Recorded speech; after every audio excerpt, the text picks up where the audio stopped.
Gloria a Dios. Le damos gracias, Señor. Bienvenidos entonces, una vez más. Estamos en la clase número 15, ¿sí? De Síntesis Bíblicas 1 y que es de todo lo que es el Viejo Testamento. Vamos a orar. Padre, en el nombre de Jesucristo te damos gloria, honra y alabanza. Te bendecimos, Señor. Te damos gracias por un día más, papito lindo. Gracias por tu misericordia derramada para con todo y cada uno, Señor, de tus hijos. Gracias, Señor, porque esa misericordia se hace extensiva a los que todavía, Padre, no han venido a tus pies. Te damos gracias por tu palabra, por tu Espíritu Santo, por tu presencia, tu enseñanza.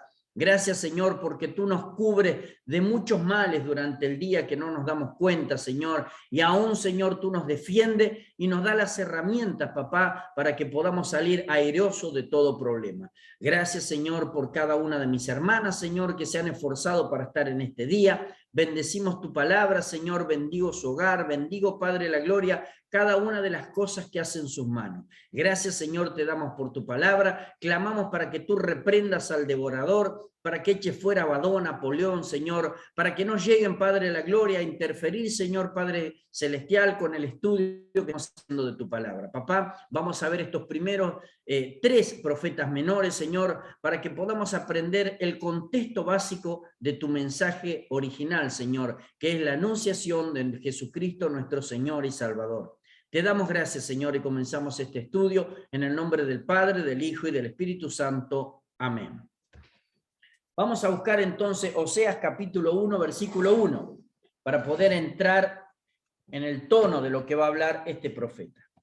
Acuérdense, vamos a ver Oseas, Joel y Jonás, y Amós, perdón.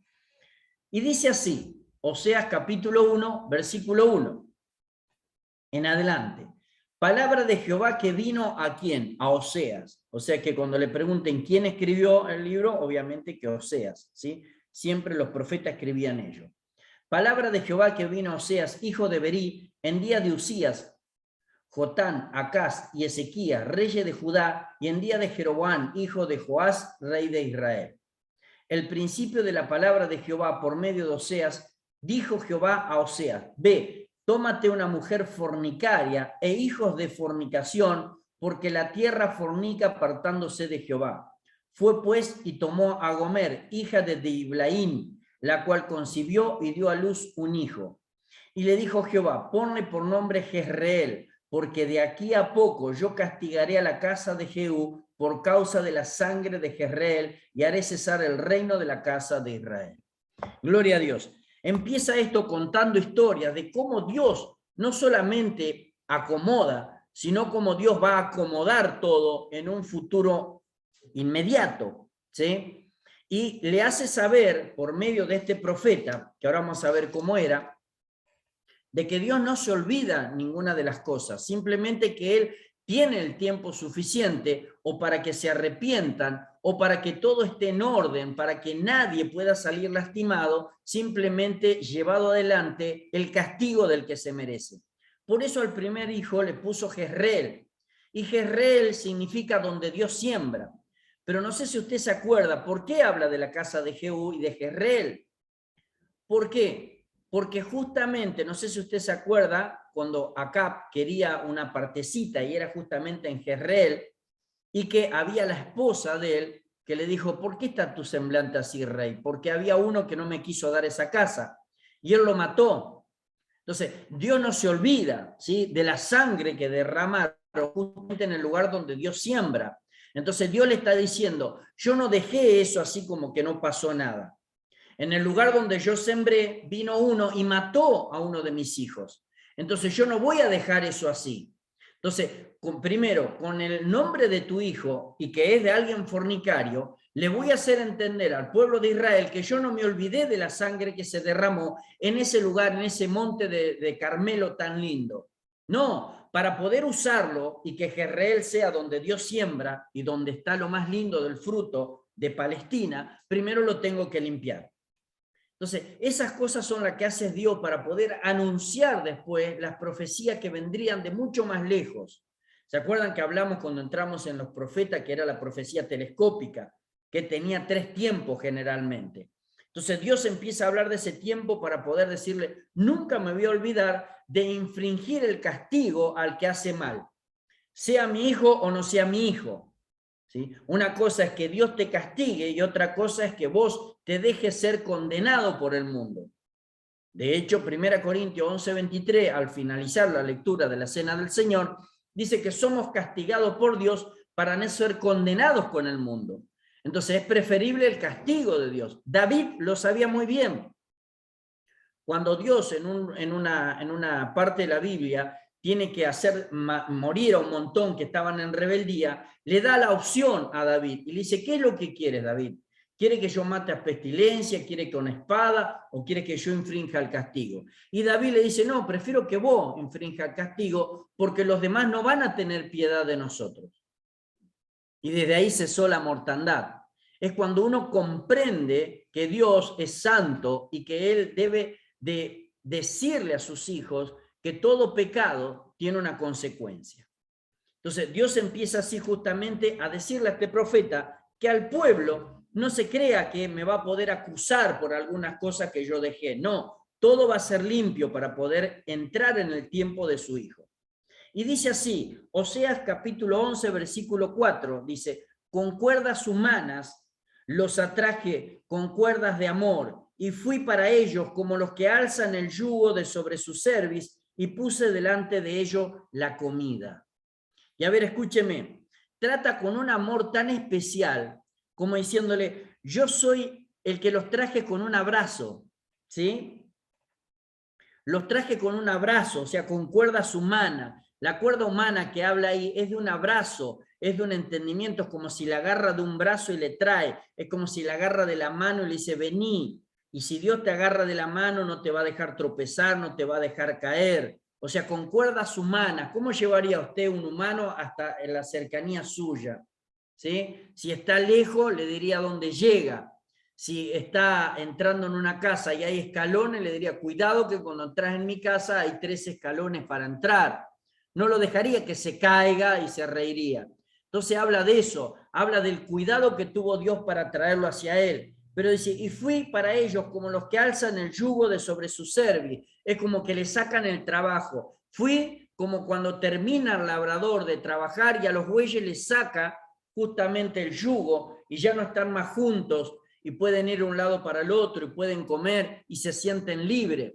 Pero no solamente eso, dice, no solamente los traje, no solamente les saqué la carga de sus pecados, sino puse comida delante de ellos. O sea, hay una expectación de completar la obra de Dios sobre nuestras vidas, porque dice, y puse delante de ellos comida, o sea, les sustento la vida. No es que los dejo morir, no les sustento la vida. Yo me ocupo no solamente de traerlos al lado limpio, traerlos a la luz, pasarlo de muerte a vida, ¿sí? Pasarlo de las tinieblas a la luz admirable, no solamente de eso, sino que también me ocupo de que ellos hagan un lugar donde puedan ir liviano, ¿sí? Al sacarnos el pecado, nosotros no podemos decir que nuestro pasado nos puede acusar, ya se lo llevó Dios. Dice, de modo que si alguno está en Cristo Jesús, nueva criatura es, las cosas viejas pasaron, he aquí son todas hechas nuevas. El problema es que si nosotros muchas veces no entendemos, no sentimos que somos nuevos. Es como que Dios quiere sacarte una mochila y vos terminaste de hablar con Dios, vaya, la agarrás de nuevo. Y Dios dice, pero si yo ya te la saqué. Y los cristianos tenemos esa mala costumbre de llevar nuestro pasado no como una manera de no repetir las cosas, sino como una manera de sufrirlo todavía. Y Dios dice, ya no está más tu pasado. Pero no solamente eso, si vos no tenés pasado, sentirías de que no sos completo, pero Dios dice, sí, porque yo pongo comida delante de ti. Yo te hago pertenecer a una familia. Yo sé que vos necesitas el sustento, necesitas el abrigo. Yo sé todas esas cosas. Y vos tenés que vivir por fe, confiando, porque yo te lo estoy diciendo, que no me olvido ni siquiera de la comida tuya, si sos mi pueblo. Y eso es lo que, mire el amor con el cual Dios le hablaba a este pueblo que no lo escuchaba. Estaban pasando por un hermoso momento, pero ese hermoso momento Dios le estaba diciendo, no va a durar mucho. Y te lo digo yo, Dios, que te amo. No te lo está diciendo Satanás que te odia. Te lo estoy diciendo yo, Dios, que te amo. Que esta prosperidad que vos tenés es una prosperidad idólatra. No es una prosperidad que va a durar, que va a perseverar. No. ¿Por qué? Porque si son mi pueblo, no puedo permitirte que vos prosperes idolatrando.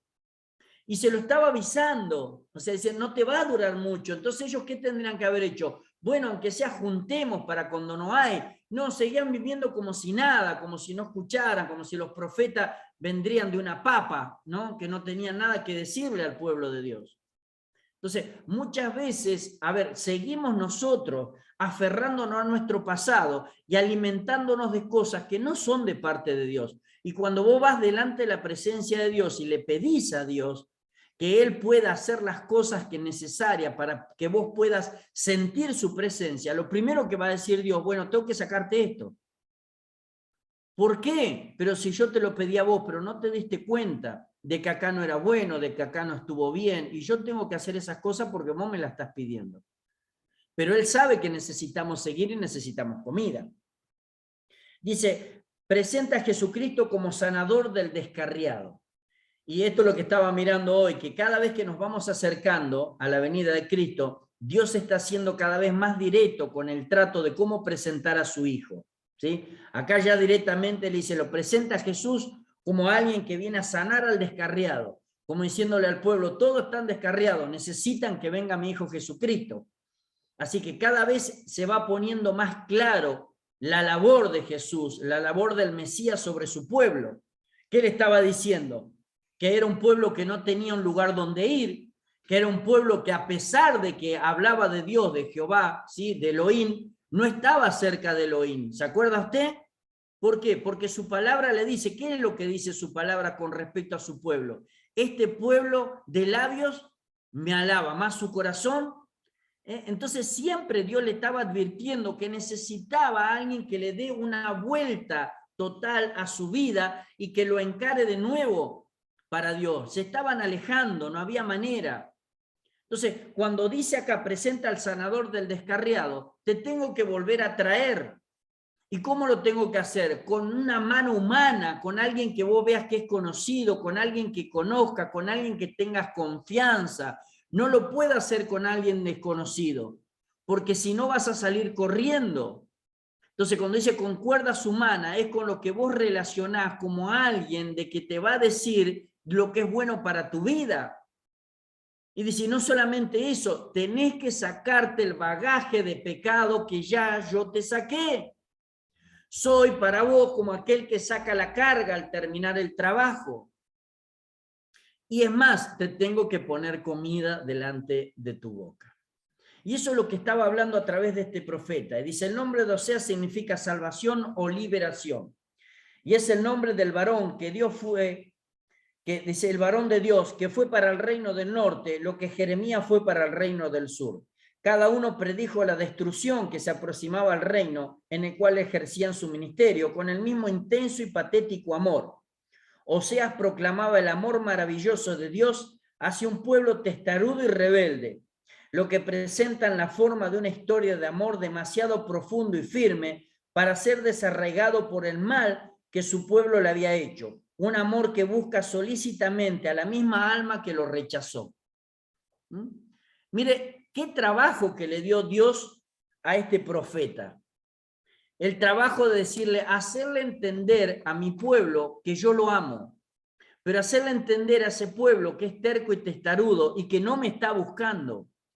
Yo digo, es exactamente igual que hoy, no sé, usted probaría, sale ahora afuera ahí y se pone a decir, Jesús te ama, a ver cuánto se para y le dice, ¿es cierto que Jesús me ama? No se va a parar nadie, a no ser que sea un hermano y diga, amén, aleluya, y siga de largo. Es lo mismo, es la característica del ser humano, no querer seguir a Dios. Y en eso estamos todos, los procesados, y están los que todavía no están en el proceso, y están los que están en un proceso avanzado en el cual pueden entender de que Dios nos ama, pero por sobre todas las cosas. Dice, a ver, los 12 profetas menores, dice en la Biblia hebrea, aparecen en su totalidad como un solo libro. No contienen sino un capítulo más que Isaías. Las profecías contenidas en estos 12 libros presentan una sola y completa vista. El reino de David se ve roto en dos y sus porciones hendidas terminan en aparente ruina. Pero un remanente creyente siempre queda vivo después del naufragio y vendrá una restauración con el Hijo de David, reconstruya toda la nación arruinada y restablezca el trono. La mirada se proyecta constantemente hacia el futuro. Ahora ya empiezan estos 12 profetas menores, ya empiezan a marcar el futuro, ya empiezan a decirle claramente al pueblo de Dios, ya está viniendo el Mesías. Ahora, tenemos que tener algo a favor del pueblo de Dios, si usted quiere decir a favor del pueblo de Israel, a favor de los judíos. Ellos pasaron 400 años sin que Dios le hable.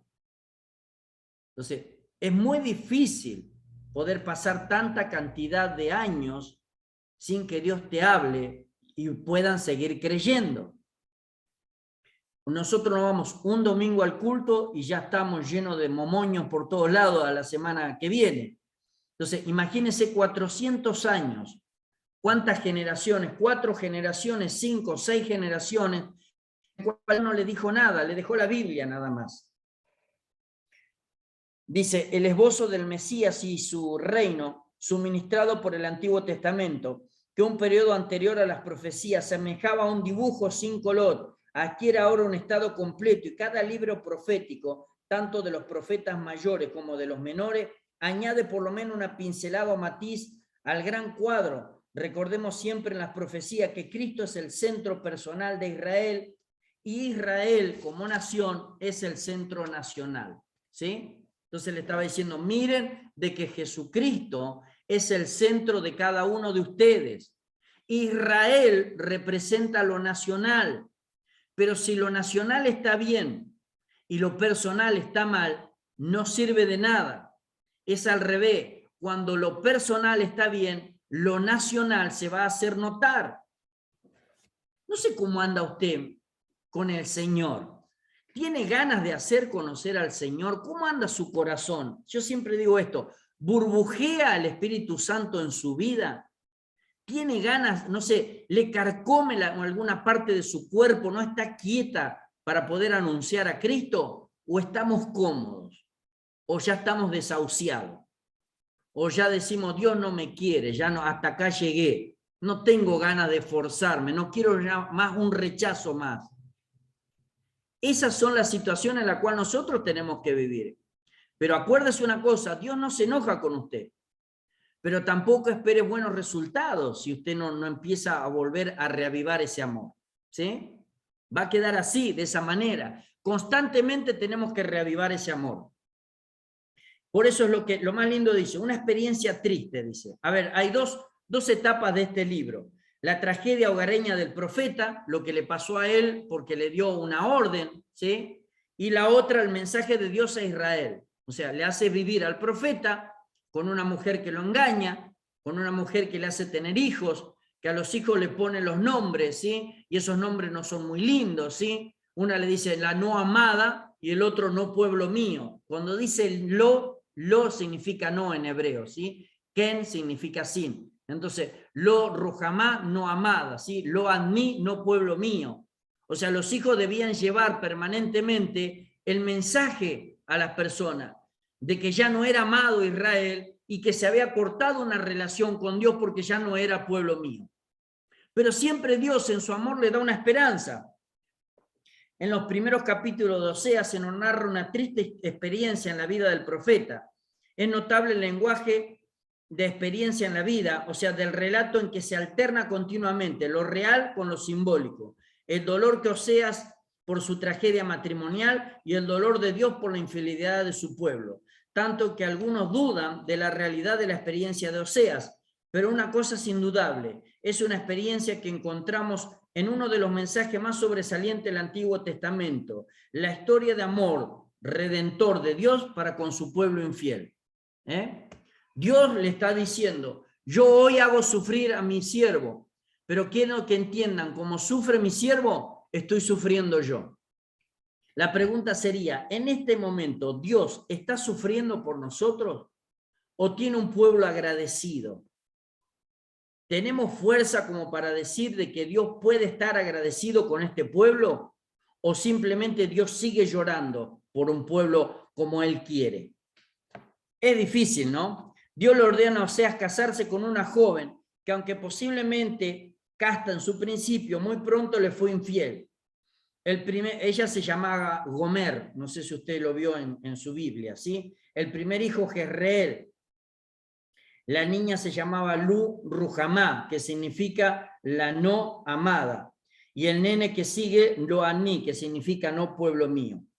Pero hay algo muy lindo en esta experiencia de poder decir, Dios deja las cosas así, Dios da un mensaje que no puede revertirse.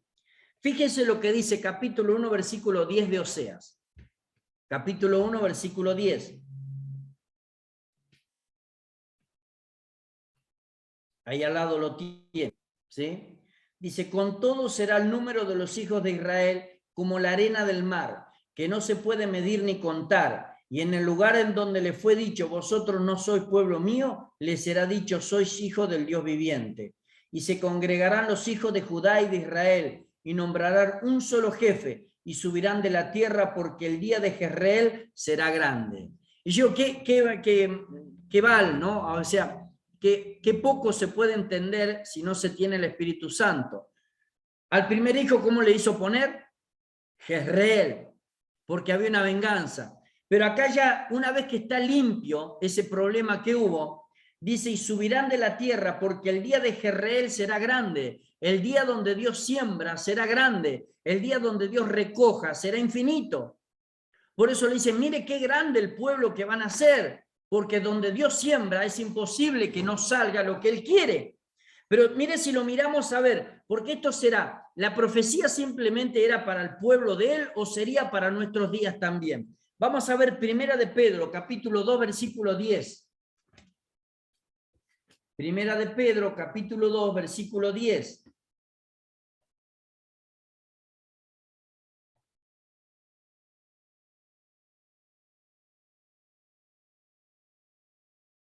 Y mire qué lindo que es el Señor, nunca se olvida, su sentimiento, el sentimiento del corazón de Dios es el mismo.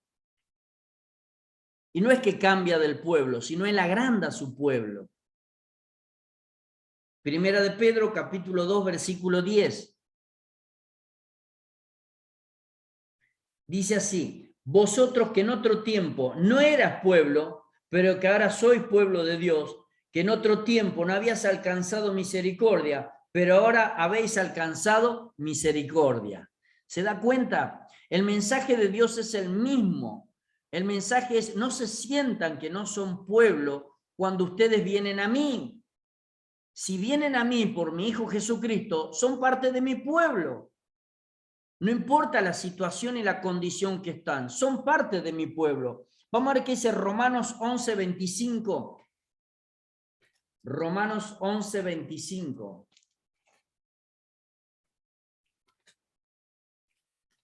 Y 26.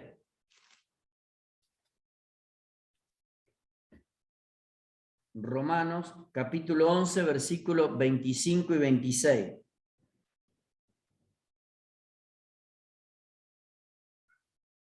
Porque también nos habla a los gentiles, y eso es lo que yo quiero que entiendan, que no se trata solo de Israel. Dice, porque no quiero, hermanos, que ignoréis este misterio. Y habla de misterio como que fue llevado adelante por la Biblia, está entendido por el Espíritu Santo, para que no seáis arrogantes en cuanto a vosotros mismos, que ha acontecido Israel endurecimiento en parte, hasta que haya entrado la plenitud de los gentiles, dice. Así que ellos los endureció para que entremos todos nosotros, y luego todo Israel será salvo, como está escrito, vendrá de Sión el libertador, que apartará de Jacob a la impiedad. ¿Se da cuenta entonces? El mensaje era ese tan hermoso, el mensaje era, yo estoy amando a este pueblo, no solamente para amar a este pueblo, estoy amando a este pueblo para amar a todo mi pueblo, ¿entienden? Aunque no comprendía Israel en aquel entonces, aunque creía que nosotros éramos inmundos, Dios le estaba diciendo, prepárense porque yo tengo que amar a todo mi pueblo. Y si ustedes son rebeldes, lo único que van a hacer es darle más tiempo a ese pueblo que ustedes dicen que no va a entrar, porque sí va a entrar. Dios demuestra su amor infinito para con todo, no simplemente para los judíos, sino para todo aquel que invocare su nombre. Y eso es lo que no entendieron, porque no aceptaron al Cristo de la gloria. Y es ahí donde ellos endurecen su corazón. Y es ahí donde nosotros debemos ser agradecidos, porque esto ya está anunciado, de que vamos a entrar, porque ellos no iban a aceptar al Cristo de la gloria. Dice el dolor de Dios, su mensaje a Israel. La dura y triste experiencia de Oseas le preparó para entender perfectamente cuál era la relación entre Jehová e Israel. Oseas el profeta del amor y de la ternura, pero estas características no son más que un pálido reflejo del corazón de Dios. Jehová había escogido a Israel para que fuese su propio pueblo, los sacó de Egipto y los guió a la tierra que había preparado para ellos. Le había mostrado su más tierno amor y cuidado, y esperaba de ellos un amor sincero y puro. Pero ¿cómo respondió el pueblo de Israel? O sea, Dios nunca se cansó de mostrar su amor. De hecho, los sacó cuando estaban mal, los mantuvo y los metió en otro lugar. Entonces, ellos debían de decir, realmente Dios nos ama. Ahora, ¿cuál era el problema? ¿O cuál es el problema con Israel que no entienden de que Dios lo ama? ¿Cuál es el problema con nosotros que no entendemos de que Dios nos ama? Y no es que yo le estoy reprochando a usted, mi hermana querida, sino me lo estoy diciendo yo mismo. ¿Cuál es mi problema que no puedo entender de que Dios me ama? Que las circunstancias que me son contrarias no pueden superarme porque prevalece el amor de Dios sobre mi vida. Entonces, ¿cuál es mi problema? Mi problema. ¿Qué es lo que pasa conmigo? Que no entiendo en el corazón que Dios me ama. ¿Dios sería capaz de despreciar un corazón que quiere amarlo? ¿Hay alguna palabra de Dios que me diga que Él no desprecia a nadie? ¿O Jesús no dijo, todo el que viene a mí, yo no lo echo afuera? Entonces, quiero que entienda por qué ahora está cambiando la profecía en estos profetas menores y está siendo muy directo Dios para con su pueblo, pero no solo para con su pueblo Israel de allá, sino para nosotros, para con el pueblo que ahora también está en Dios. El mensaje y el pensamiento de Dios, el sentimiento de Dios es el mismo que en aquel entonces para nosotros también. A la muerte de este rey se suscitaron contiendas internas y rivalidades políticas entre caudillos y príncipes y libertinos. Hubo 6 reyes en poco más de 20 años. De estos 6, 4 murieron asesinados. Esto nos da una idea del estado del país. ¿Cómo estaba el país ahí? No estaba bien el país. De tal degradación moral, social y política provenía un grave adulterio espiritual. Lo que Dios le estaba mostrando a través del profeta es que estaban adulterando espiritualmente, de que estaban haciéndose la vista gorda cuando en realidad estaban rodeados de demonios. ¿Cuál era la ganancia de ir a hacerle un culto a Baal si sabían que estaba mal? No entendían, pero eso es lo que le quería mostrar a través de cuerdas humanas, a través del dolor del profeta. ¿Podríamos definir qué grado de responsabilidad caía sobre los líderes políticos, los líderes espirituales y los padres de familia en esta horrible depravación del pueblo? Todas las responsabilidades le caían, porque la culpa era de ellos, porque ellos tenían que llevar al pueblo. Es lo mismo que yo le diga, hermanos queridos, hermanos en Cristo, hoy vamos a hacer una cosa. El Señor me habló y voy a traer una estatua de la Virgen María y vamos a ponerla junto al Jesús en nuestro corazón. Y ustedes me digan, amén, sí, vamos a hacerlo. Y nadie se levante. Qué lindo sería, ¿no? Alguien me tendría que decir, no, escúcheme, me parece que está mal, siervo. No le gusta la idolatría a Dios. Bueno, ellos no hicieron eso, entonces ellos tenían la culpa y el pueblo por seguirlos también. No había manera de poder decir que no. La ternura del Padre, dice. Si bien Osea levantó su voz y fuertes acusaciones duras y advertencia, una profunda y sufriente ternura fluye a través de todas sus palabras. el compasivo amor de Dios y su deseo de tener misericordia de su pueblo. Y esa es la palabra que yo le decía, ¿sí? El deseo de Dios de tener misericordia de su pueblo. Él nos ama porque Él nos hizo a nosotros y nos ama siempre. Lo que no podemos entender que el pecado trae consecuencias graves sobre nuestras vidas, pero Dios nos ama. Y una de las tranquilidades de nuestro corazón es que Dios nos ama y Dios nos escucha. Entonces, vuelvo a decirle, ¿por qué es mi condición de esta manera si Dios me ama y me escucha? En cada uno de los siguientes capítulos, dice, siempre muestra el amor de Dios hacia su pueblo. Y habla capítulos 5, 6, 10, 11, 12 y 13. A ver, dice, el libro de Oseas trata 4 temas principales: la idolatría de Israel, su corrupción, su castigo y cautiverio y su restauración. Nunca Dios deja a su pueblo sin restaurarlo. Los 4 temas alternan, dice, continuamente a lo largo de todo el libro, pero el profeta concluye su mensaje enfatizando el llamado de Dios y su gloria venidera y sus promesas, como para demostrarnos que el triunfo final será del amor perdonador y sanador del Señor. La esposa errante volverá a su esposo y corresponderá a su amor y florecerá como lirio, y será su gloria como la del olivo y perfumará todo el Líbano. No sé si usted leyó, ¿sí?, al profeta, que después Dios lo manda, cuando ella se va, Dios lo vuelve a mandar a que compre de nuevo.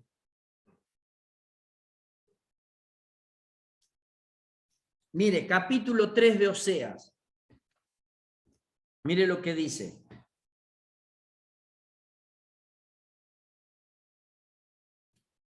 Me dijo, dice, me dijo otra vez Jehová. Capítulo 3 de Oseas. Dice, me dijo otra vez Jehová, ve, ama a una mujer amada de su compañero, aunque adúltera, como el amor de Jehová para con sus hijos de Israel, los cuales mira a dioses ajenos y aman tortas y pasas. La compré entonces para mí por 500 ciclos de plata y 1 homer y medio de cebada. Estaba como esclava y él fue y la reconoció y la compró para él de nuevo. Compró a Gomer de nuevo, compró a la que la había abandonado y la tuvo que amar y la tuvo que perdonar. Y le dije, tú serás mía durante muchos días, no fornicarás ni tomarás otro varón, lo mismo haré yo contigo, porque muchos días estarán los hijos de Israel sin rey, sin príncipe, sin sacrificio, sin estatua, sin efod y sin terafines. Después volverán los hijos de Israel y buscarán a Jehová su Dios y a David su rey, y temerán a Jehová y a su bondad en el fin de los días. Esta es la parte más profética que hay. Pero lo bueno es esto, antes de ir a la parte, la compré entonces para mí y le dije, tú serás mía durante muchos días. Ahora, ¿quién sería capaz de ir y perdonar a alguien que lo engañó? ¿Quién sería capaz de decirle, te perdono y encima quiero que seas mi esposo? ¿Sería capaz usted de hacer eso? Se va su esposo, se va con 5 mujeres que andan por ahí toda la noche durante 1 año y baja foto en el Facebook. Y ahora Dios le dice, ¿sabe qué? Tenés que ir y perdonarlo y traerlo a tu casa. Y encima de traerlo a tu casa, tenerlo como un esposo. ¿Lo haría usted? Pero me gusta esto que dice. Por dentro está diciendo, no, lo reviento, no, lo agarro con el amasador. Dice, porque muchos días estarán los hijos de Israel sin rey, sin príncipe, sin sacrificio, sin estatua, sin efod, sin terafines. Muchos días estarán. ¿Usted se cree que eso era para aquel entonces? No, porque después hicieron 2 templos, ¿se acuerdan? Después del templo de Salomón hubo 2 más. Ahora, ¿de qué tiempo habla entonces? El tiempo en que los judíos estarán sin estas cosas, sin príncipe, sin rey, sin efod, sin lugar donde adorar. ¿Qué tiempo se cree que estaba hablando? Ahora, mi sierva querida, por eso están de negro ellos. ¿Sabía usted que se visten de negro porque están de luto, no tienen un lugar donde adorar? Porque tienen el templo roto. Entonces ellos dicen, no hay lugar donde esté Dios, no hay lugar donde adorarle a Dios. Se olvidaron de Cristo. Entonces ellos están pasando el tiempo de sin rey, sin príncipe, sin efod, sin terafines, sin lugar donde adorar. ¿Y qué es lo que dice? Depuesto volverán los hijos de Israel y buscarán a Jehová su Dios y a David su rey. ¿Sabe de quién habla ahí? No habla de David, el David que usted conoce. Habla de Jesús. Este tiempo que están ellos sin nada de esto es para que comprendan que Jesucristo es el David prometido. Y una vez que nosotros nos vayamos con el Señor, ellos van a admitir de que Jesucristo es el David prometido. Y ahí es donde van a volver a tener la relación con el Señor por todos los días de su vida. Eso es lo que debemos nosotros de entender de las profecías, mis hermanas queridas. Pero aparte de estas alusiones directas, es a través de la persona amante y doliente del profeta que vemos elevarse la figura del amor que significa amando, aunque rechazado y despreciado. Amor que no vaciló en pagar el gran precio del rescate, no con oro o plata, sino con su propia sangre. ¿Se acuerda lo que dice 1 Corintios 13? La preeminencia del amor.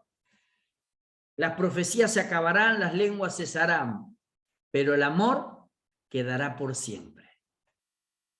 No hay un mensaje más estimado y certero en toda la Biblia y en todos los evangélicos del amor de Dios. Si le saca el amor al evangelio, queda muerto, no sirve de nada. Por eso es que nosotros debemos permanentemente poner nuestra vida delante de Dios. ¿Estoy siendo lo que Dios quiere que sea? ¿O simplemente estoy tratando de que Dios me haga lo que yo quiero y poder ser como yo quiero? ¿Sí? Es algo lindo, pero así entendemos justamente esta relación. Vamos a pasar a Joel. Busquen su Biblia, Joel. Ahí al ladito, terminamos hasta Joel. Joel capítulo 2, versículos 28 y 29, se lo leo yo, simplemente para mostrarle cómo muestra a Jesucristo. Joel dice, el profeta del Pentecostés. Miren cuántos años que estaba anunciado el Pentecostés. Para muchos que dice que no estaba o que no existió. Y dice así, después de esto derramaré de mi espíritu sobre toda carne y profetizarán vuestros hijos y vuestras hijas y vuestros ancianos soñarán sueños y vuestros jóvenes verán visiones. Y también sobre los siervos y sobre las siervas derramaré mi espíritu en aquellos días. Acá se va a poner lindo, ¿sí? Y discutible. Dice, examinemos Joel, presenta a Jesucristo, nuestro restaurador. ¿Se acuerda entonces cómo lo trataba en el anterior? Como el rescatado, el sanador del descarriado. Ahora como nuestro restaurador. Si nos salva del descarrío, nos tiene que restaurar. Y vamos a ver el otro cómo lo trata al Señor Jesucristo, cómo lo presenta. Así que acá lo presenta como nuestra restaurador. Dice, el nombre Joel significa Jehová es Dios. Y es el nombre del profeta que recibió del Señor un mensaje de proyección apocalíptica, el anuncio del gran día del Señor, el juicio final de las naciones. Pero también recibió Joel la gloria nueva de una gracia sin igual, el derramamiento del Espíritu Santo en la tierra. ¿Quién escribió Joel? El profeta mismo anotó lo que el Señor le reveló. ¿Sí? Joel capítulo 1, versículo 1, vamos a leerlo. Palabra de Jehová que vino a Joel, hijo de Petuel. Oí estos ancianos, y escuche bien lo que dice y aprende a interpretar el principio de los libros. Oí estos ancianos y escuchad todos los moradores de la tierra. ¿Aconteció esto en vuestros días o en los días de vuestros padres? De esto contaréis a vuestros hijos y vuestros hijos a sus hijos y sus hijos a la otra generación. Y dice, lo que quedó de la oruga comió el saltón y lo que quedó del saltón comió el revoltón y la langosta comió lo que del revoltón había quedado. Primero vemos que él le dice al profeta, y lo único que le anuncia del profeta es el nombre del Padre, como para que puedan ver de que viene de alguien y que ese alguien tenía un poder significativo en el Señor. Pero lo segundo que le dice, ojo, que esta profecía no solamente es para ahora, por eso empieza a nombrar generaciones. Y cuando en los profetas nombra generaciones, significa que va a pasar muchísimo tiempo para que la profecía se pueda cumplir. Por eso es necesario, les decía, que ustedes puedan mantener esta profecía para que puedan saber de que hay un cumplimiento algún día, ¿sí? Por eso empieza a nombrar las generaciones. Y le dice, ¿acaso sucedió en los días de ustedes o de su padre? No, va a suceder ahora cuando yo lo diga. Pero yo lo digo ahora, pero va a empezar a decírselo a sus padres, a sus nietos, y sus nietos a sus nietos, y su generación a sus generaciones. ¿Por qué? Porque me voy a encargar yo mismo de que se los recuerden siempre. Y vamos a ver que en el Nuevo Testamento también está esto. Y es por boca de Pedro de que lo dice, en Hechos capítulo 2. Y él no corta la profecía, sino que la extiende. Entonces, mire cómo Dios se preocupa siempre para que llegue la palabra a nuestra boca, a nuestro oído, a nuestro corazón. Y dice así, nada podemos afirmar acerca del lugar de origen del profeta, ni de su carrera, ni de la época en que desarrolló su ministerio. Joel nada nos dice de sí mismo, pero parece ser que es el más antiguo de los escritores proféticos. Pertenece pues al periodo preasirio antes, y es probable que en su juventud haya conocido a Elías y a Eliseo.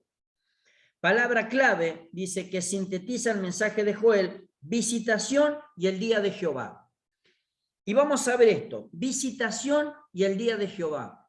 ¿Y por qué nosotros decimos que todavía no es el día de Jehová? Porque hay en un lugar donde Jesús se fija muy bien para no poder decir la frase entera de la cual se dijo otra profecía. Isaías 61, mire, vayamos primero. Volvamos atrás un poquito, Isaías 61.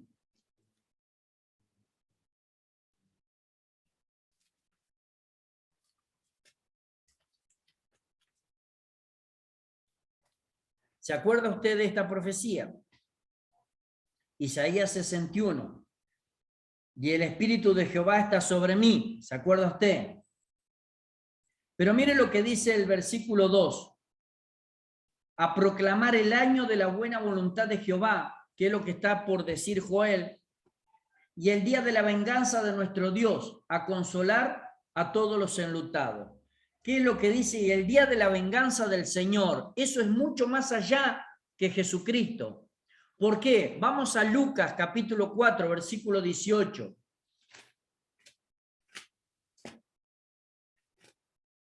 Lucas capítulo 4. Versículo 18. Mire que acá es Jesús el que habla. ¿Y qué le dice? El Espíritu del Señor está sobre mí, por cuanto me ha ungido para dar buenas nuevas a los pobres, me ha enviado a sanar a los quebrantados de corazón, a pregonar a los cautivos y vista a los ciegos, a poner libertad a los oprimidos, a predicar el año agradable del Señor. Pero ahí terminó. ¿Qué pasó con el día de la venganza de Dios? No le correspondía al decirlo. Por eso después Jesús habla en el juicio a las naciones, Mateo capítulo 25, que le dice cómo será, pero que de él no es justamente la fecha indicada. Nunca se podría contradecir, pero sí que ya Dios lo había dicho, obviamente que lo dijo. No solamente por Isaías, sino también por Joel, anunciando el día terrible del Señor, el día de la venganza del Señor. Pero eso va a ser cuando nosotros estemos con el Señor, con Jesucristo. Y todo ojo lo verán porque todos van a ir a juicio. Nosotros de galardones, el que no cree en Cristo, al juicio del trono blanco con el Señor. Dios siempre anunció estas cosas, nunca nadie puede decir yo no lo sabía. No, sí, lo sabía, no lo quisiste escuchar, que es otra cosa. Dice así, la plaga de la langosta, las divisiones del libro, el significado de la plaga, arrepentimiento y misericordia, grandes eventos futuros. Dice, una plaga de langosta como la descrita en este pasaje es una plaga de calamidad, más espantosa que en una tierra puede sufrir. El significado de la plaga. Hemos llamado a Joel el profeta del Pentecostés por la grandeza indiscutible de esta revelación. Bien pudiese llamarse a este libro la parábola de la langosta, pues mientras que Joel contempla la angustia, devastación producida por la plaga, recibe en su espíritu una revelación estremecedora. Se cree que estos nombres que habla acá es simplemente los nombres distintos o poéticos de la langosta. Y habla de las distintas etapas en que la langosta empezó a comer en aquel entonces. Y fíjese que Dios no atacó a los hombres, pero sí la comida de los hombres. Por eso habla justamente, dice, lo que quedó de la oruga comió el saltón, y lo que quedó del saltón comió el revoltón, y la langosta comió de lo que el revoltón había quedado. Le está dando justo en la comida. ¿Se acuerda lo que decía el profeta anterior? Lo llamé y puse comida delante de mi pueblo. Ahora, en penitencia, lo primero que le está advirtiendo acá es: le voy a dar donde más le duelen a ustedes, y es en la comida. Por eso habla de 4 distintas especies de langosta que comían lo más liviano hasta lo más profundo. Como diciéndole, el alimento les va a escasear porque les voy a comer todo. Y el hambre va a hacer que ustedes piensen en lo que están haciendo. El hambre les va a hacer que me escuchen para que ustedes puedan preservar su corazón y su pueblo. Necesito que sus generaciones escuchen mi voz. No se puede cumplir la profecía si no hay generación en la cual el Espíritu Santo está dentro de ustedes. A ver, esta generación, le estoy diciendo de que se quedó sin comida porque no está pensando en las generaciones venideras. Y dice él que en los postreros días derramaré de mi espíritu. Pero ¿dónde lo voy a derramar si ustedes no le enseñan que va a venir algo nuevo de parte de Dios a esas generaciones? La plaga de langosta era tan solo una advertencia, símbolo de un acontecimiento mucho más terrible, y era el día de Jehová, de la venganza de Dios. Pero no nos toca a nosotros, pero sí nos toca a nosotros ser los que somos llenos del Espíritu Santo. ¿Cómo debe describirse Joel? Dice, para responder a esta interrogación, recordemos el principio telescópico de la profecía: cumplimiento parcial en un cumplimiento total en un futuro final. Así el día de Jehová en Joel abarca por lo menos 3 momentos distintos: la época de la plaga que el pueblo está viviendo, un día de dura disciplina y de seria advertencia; un día futuro en que el ejército enemigo invadirán como una terrible plaga al pueblo de Dios por sus rebeliones. El hecho de referirse al norte puede señalar proféticamente a Siria y Babilonia, y también a los enemigos de Israel del tiempo del fin. Un día final, el profeta va mucho más allá a través de los siglos y divisa el gran día en que Dios juzgará todas las naciones. Este es el día en que anunciaron luego otros profetas, como Isaías, como Sofonías, Zacarías. Es el día que describe del mismo Señor en Mateo 25, 31, 46, y que Juan vio en la última revelación, en el Apocalipsis. O sea, mire cuántos años, cuánta cantidad de años puede abarcar la palabra de Dios, como para que nosotros la tomemos siempre permanentemente para mí solo. Es imposible.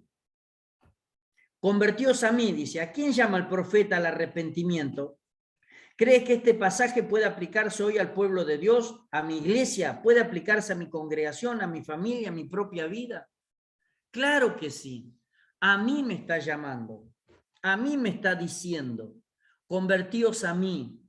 Dios siempre quiere que nuestro corazón esté en un proceso de limpieza permanente. No simplemente me limpio y me quedo, y todos los días me ensucio y no me limpio.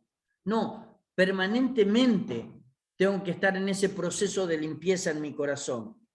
Mientras Joel contempla la lluvia que haría reverdecer las tierras asoladas, percibe otra lluvia maravillosa, más vivificante que las aguas de las nubes, pues procedía del mismo trono del Altísimo. Derramaré mi espíritu sobre toda carne. dice, tengamos en cuenta que antes de la resurrección y ascensión del Señor, el Espíritu Santo descendía solo en ocasiones sobre personas escogidas. Cuán asombrosa sería para los profetas esta visión de un derramamiento universal del Espíritu Santo. Siglos más tarde, una mañana gloriosa, Pedro anuncia con júbilo este dicho por el profeta Joel. Vamos a ver Hechos capítulo 2. Hechos capítulo 2.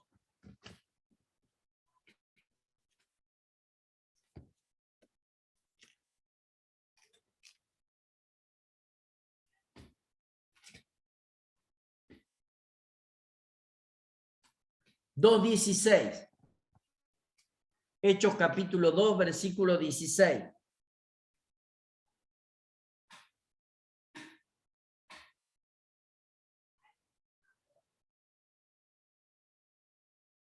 Lo encontró.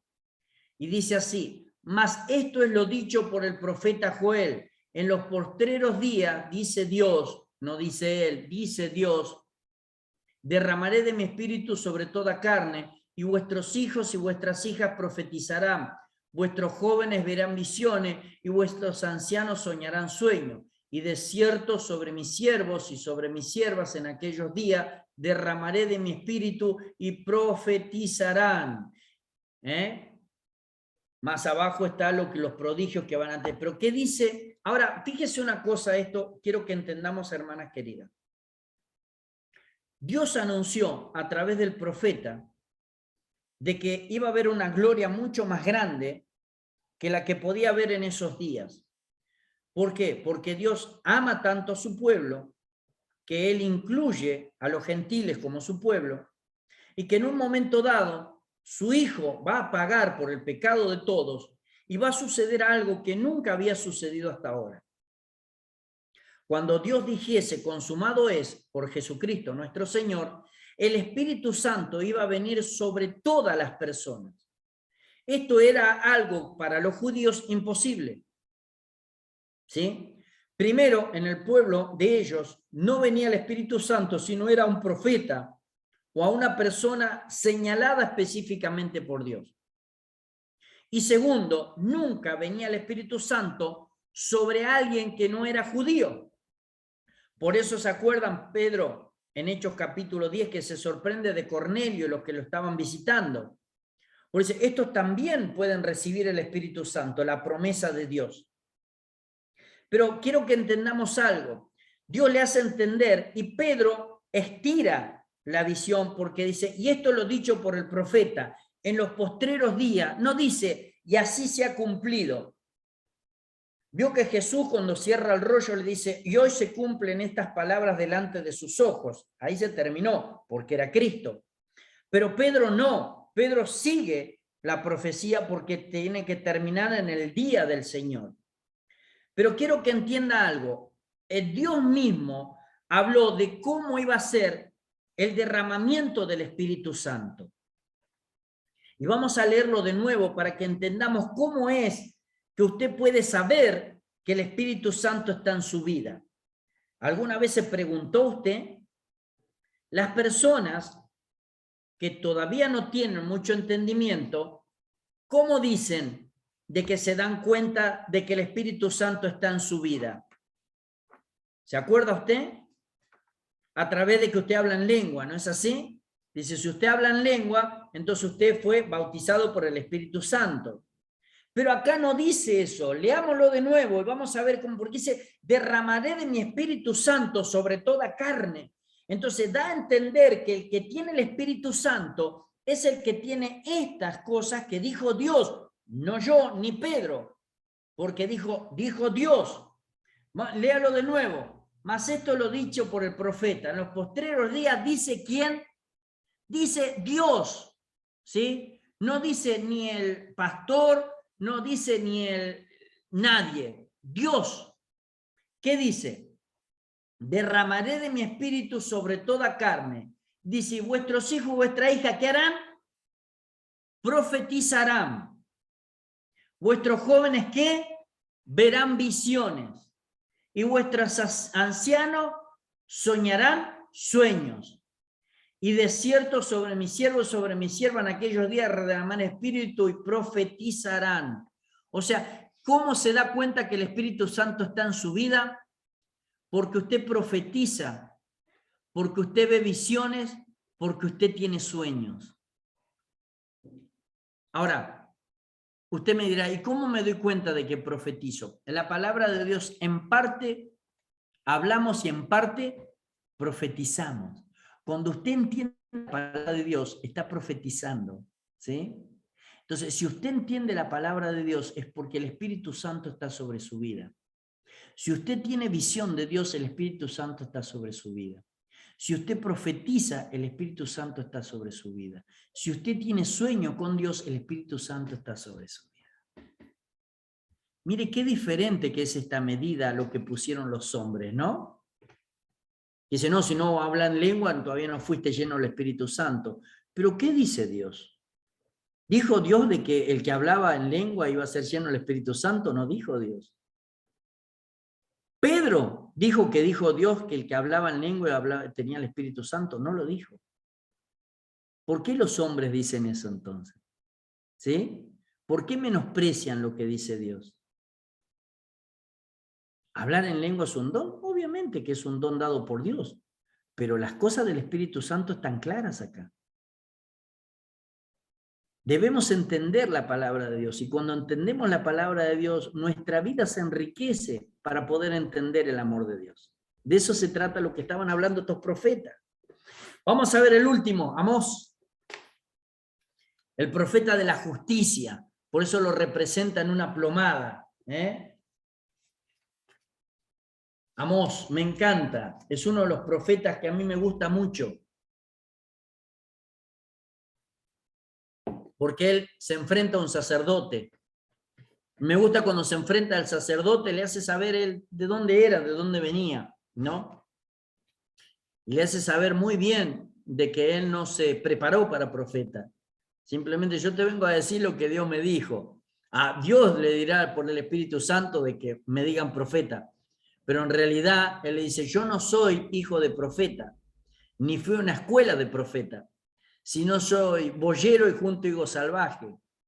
O sea, arriaba ganado y agarraba los higos salvajes, significa son los que tienen mucha leche y tienen que hacer un agujero, dejar que se caiga para poder comerlo, si no, no se puede, se le llena boquera. ¿Sí? Los dentar se llama, apretarlos un poco para que caiga. Era la comida de los pobres, ¿sí? Los higos silvestres eran comida de los pobres. ¿Sabe cómo se llamaba el higo silvestre, el cual era comida de los pobres? Sicomoro. ¿Se acuerdan que hubo uno que era peticio y se subió en un sicomoro? Zaqueo se subió al árbol de los pobres. Él siendo rico se tuvo que hacer pobre. Y eso representando al Señor Jesús, que siendo rico se hizo pobre para que en su pobreza nosotros seamos ricos. Todo tiene que ver en la Biblia, mi hermano querido. Y dice, examinemos a Amós. Dice, a ver, Amós capítulo 5, versículo 14, dice, busca lo bueno y no lo malo. Es tan claro esto, busca lo bueno y no lo malo, para que viváis, porque así Jehová Dios de los ejércitos estará con vosotros como decís. ¿Qué nos dice primero? ¿Vos querés que Dios esté con vos? Busca lo bueno. Y no lo malo. Busca lo bueno, dice. Qué bueno que es Dios. Yo cada vez que hablo lo veo a Dios haciéndome con el dedo. Horacio, busca lo bueno. Y yo diciéndole, pero es difícil. Busca lo bueno, terco. Porque la única manera de que, así como decís que yo estoy con vos, va a ser cierto que yo esté con vos, si busca lo bueno. Presenta a Jesucristo como el Dios de la justicia. Si ya nos salvó del descarrío y ya nos dio un alimento a nosotros, nos tiene que dar esa justicia para que nos justifique delante de aquellos que nos quieren acusar. Dice, el nombre Amós significa carga de Dios o cargador. Dice, efectivamente, este singular varón de Dios fue portador de una carga de grave advertencia para el reino del norte, o sea, lo de Israel. Él estaba en el reino de Judá, vamos a ver dónde quedaba Tecoa, el pueblito de él, pero Dios lo mandó a Israel, a donde adoraban el becerro de oro, a Betel. ¿Sí? Estaba en Dan, allá abajo el primer becerro, y en Betel el segundo. Por eso es que le dice el otro, no profetices acá, ve y come tu pan allá. Como diciéndole, acá no tenemos nada que ver con el que está allá. Pero en realidad el que estaba en Judá es el Dios verdadero que manda. Y este era parte de su pueblo. Amós es el primero que específicamente se dirige a Israel anunciando su destrucción y cautiverio. Con una severidad sin atenuante, el profeta denuncia la injusticia social y la relajada moral de los que vivían en medio de una prosperidad impía. Estaban siendo prosperados, pero no por Dios. Y estaban tranquilos, porque ya tenemos todo lo que queremos, entonces Dios nos ama. Y Dios es justo. Entonces vino y le dijo, no, muchachos, eso que están ustedes ahí no es de mío. Es de la idolatría que ustedes están ahí, así que no digan que yo estoy con ustedes.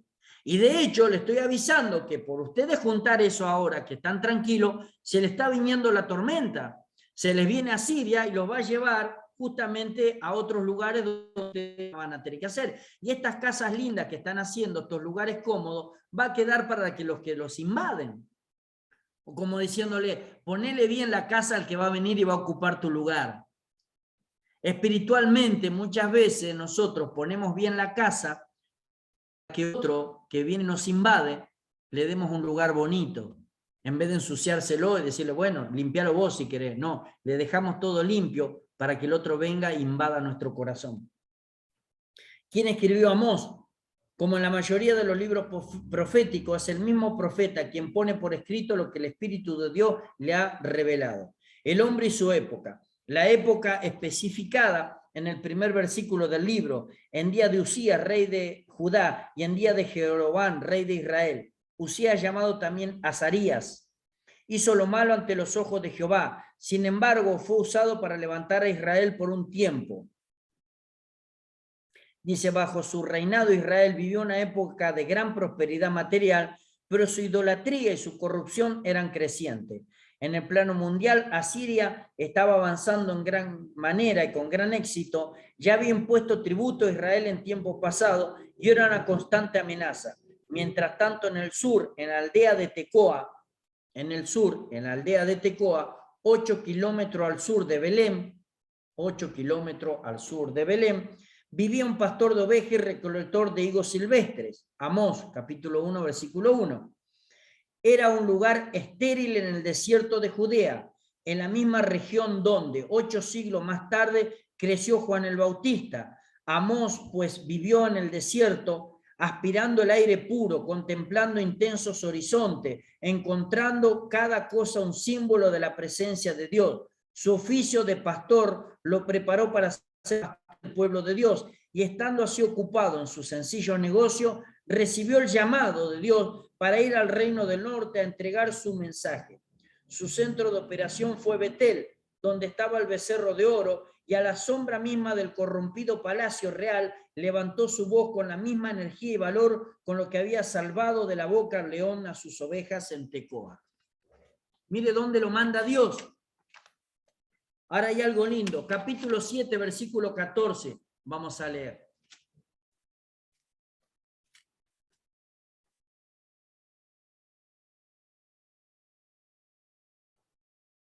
Vamos a ver del 10 en adelante. Capítulo 7, versículo 10 en adelante. Dice, entonces el sacerdote Amasías de Betel envió a decir a Jeroboam, rey de Israel, Amós se ha levantado contra ti en medio de la casa de Israel. La tierra no puede sufrir todas sus palabras. Porque así dicho Amós, y me gusta porque le echan la culpa al profeta y no de quién viene. Vidente, dice, porque así dicho Amós, Jeroboam morirá a espada e Israel será llevado de su tierra en cautiverio. Y Amasías dijo a Amós, vidente, vete, huye a tu tierra de Judá y come allá tu pan y profetiza allá. Y no profetices en Betel, porque es santuario del rey y capital del reino. Entonces respondió Amós y dijo a Amasías, no soy profeta ni soy hijo de profeta, sino que soy boyero y recojo higos silvestres. Y Jehová me tomó detrás del ganado y me dijo, ve y profetiza a mi pueblo Israel. El mensaje era claro, el mensaje era de parte de Dios y Dios no se había olvidado de su pueblo. Aunque su pueblo se olvidó y no iba a adorar donde estaba el templo, sino había puesto un becerro de oro en Betel, Dios no se olvidó de su pueblo y le dijo, ve y profetiza a mi pueblo Israel. Ahora, hay un trato terrible, hay una manifestación muy grande en la maldad y nadie, pero nadie se escapa de esto.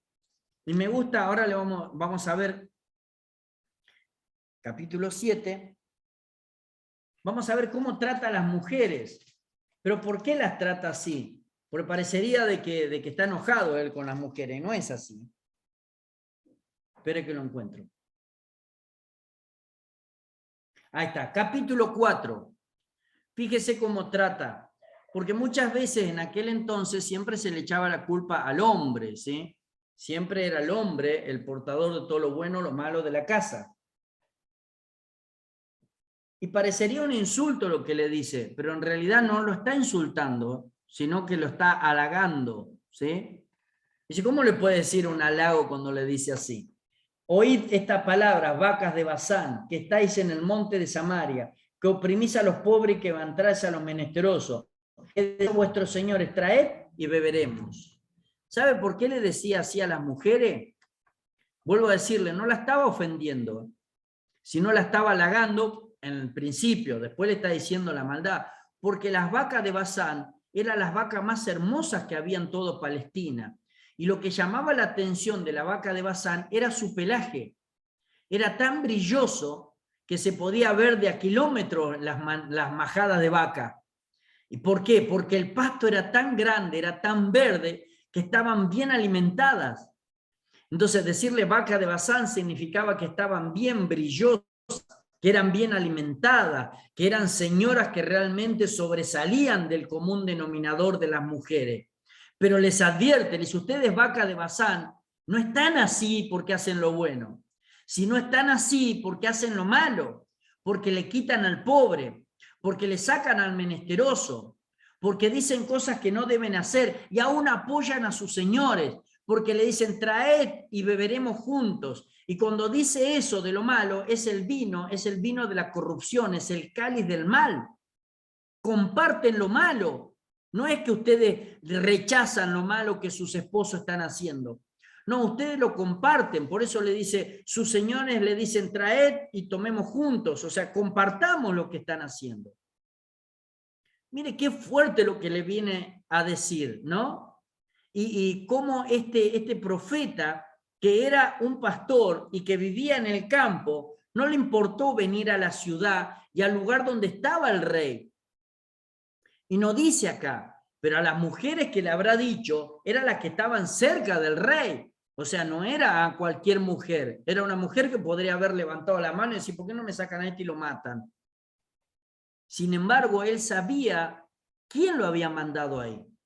Es como que el día de hoy te llame el Espíritu Santo y te diga, anda a decirle al intendente o a la mujer del intendente las cosas que están haciendo mal, y que ella es cómplice de eso porque ella está disfrutando de todo lo malo que está haciendo el intendente, el gobernador o el presidente.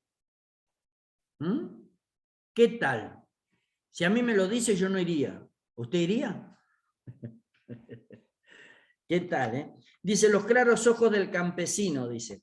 La profecía de Amós había llegado a Betel. Las escenas que contemplaron sus ojos sacudieron la sensibilidad de su alma. Criado en el regazo de la naturaleza y acostumbrado al aire claro y limpio del desierto, el pastor de Tecoa se asombró ante los espectáculos y los ruidos de la civilización degenerada de la ciudad.